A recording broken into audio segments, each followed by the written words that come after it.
Oui, ce matin, pas beaucoup de sujets convergents. Chaque confrère y va de ses humeurs. Mais un sujet où deux tout au plus se réconcilient les confrères, à savoir la mort du Sénégalais Morsila en Espagne et les suites du meurtre d'un talibé au Dara Medina Fall. Pour ce qui est du premier sujet donc, la mort de notre compatriote en Espagne, enquête n'y va pas avec le dos de la cuillère.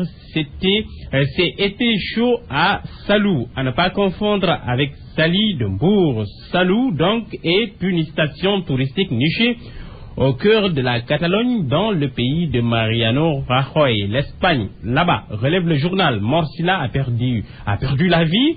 Le Mbourois, âgé de 50 ans, ne vendra plus, il ne viendra plus passer la période estivale dans la ville de Salou. La faute, poursuit le journal, au Mossos Esquadra. Au cas où vous ne le sauriez pas, c'est le corps de police de Catalogne. Une petite photo publiée à la page 7 du journal les montre en action, en train de passer les menottes à un Sénégalais immobilisé à même le sol. La photo se passe de commentaires. Qu'est-ce qui s'est passé pour que notre compatriote perde ainsi la vie? Le Populaire note que le vendeur à la sauvette a trouvé la mort en sautant du 4e étage de son immeuble dans la ville de Salou. La police espagnole affirme qu'il est tombé seul en voulant s'échapper lors d'une opération de police. La police espagnole se dédouane, juge sans attendre le témoin. Cette version de la police est battue en brèche par nos compatriotes vivant en Espagne. Là-bas, on parle de meurtre et on a tenu à le faire savoir. Les Sénégalais foudrages, note-las, sont descendus dans les rues pour affronter la police à coups de pierre, de table et de chaises.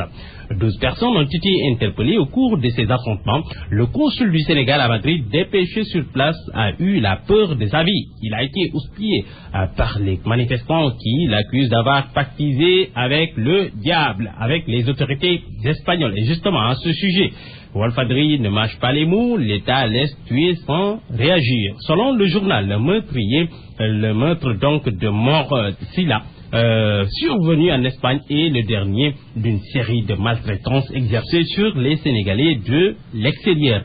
Enquête dresse sans attendre la liste des morts fauchés dans des conditions très souvent floues qu'aucune enquête impartiale n'est venue éclairer.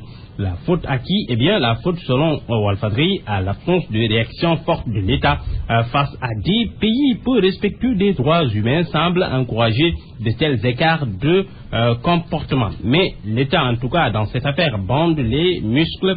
Les autorités de Dakar, en tout cas, annoncent une autopsie et pointent la responsabilité de la police, pointe encore le Populaire. On en sait et on peut plus sur la mort du talibé tué à Medina Fall, Mohamed Ali Moubar. Oui, selon les premiers éléments de l'enquête, dont l'observateur a reçu apparemment copie. Le père de la victime, le talibé égorgé, fournissait du yamba au meurtrier. Les deux hommes, selon toujours l'observateur, sont bien connus dans le monde interlope, des dealers notoires de chanvre indien de la cité du Rail.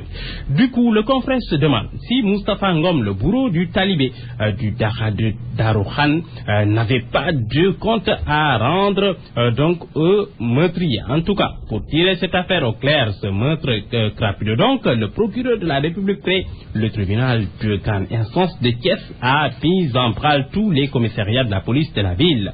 L'autopsie, en attendant, a révélé de multiples plaies, une fissuration du foie et une fracture du crâne. Merci Mohamed Ali Moubar.